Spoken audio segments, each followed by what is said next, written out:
قربانی کے ایام کتنے ہیں؟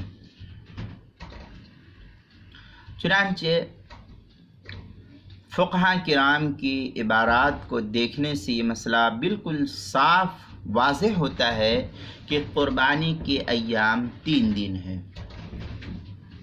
10 ذی الحجہ، 11 ذی الحجہ اور 12 ذی الحجہ ہوتا ہے۔ یہ 3 دن قربانی کے ایام ہیں۔ اس سے پہلے یا اس کے بعد قربانی صحیح نہیں ہے۔ جو اس سے پہلے کرے، 9 ذی الحجہ کو کرے، اس کی قربانی نہیں ہوگی۔ ٹھیک ہے، وہ گوشت ہے، آپ اس کو کھا لیجئے، لیکن قربانی کے نام پر نہیں۔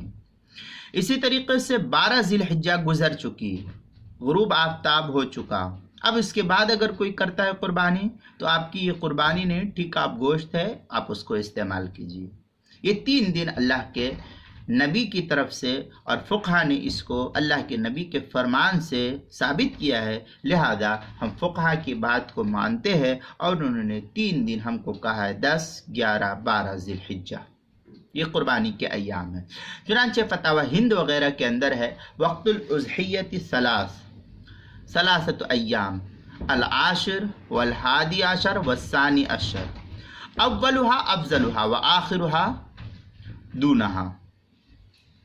یہ فتاوی ہند کی عبارت ہے، 5ویں جلد صفحہ 295، بدائع الصنائع زکریا بک ڈپو دیوبند کا ہندی نسخہ، اس کی 4تھی جلد صفحہ 198، فتاوی خانیہ اس کی 3ری جلد صفحہ 345، جواہر الفقہ اس کی 1لی جلد صفحہ 448، آپ کے مسائل اور ان کا حل اس کی 4تھی جلد صفحہ 186، مسائل قربانی و عقیقہ صفحہ 12، کتاب المسائل 2ری جلد صفحہ 294 پر اس مسئلے کی تفصیل نقل کی ہے۔ ان تمام کتب میں آپ دیکھ سکتے ہیں۔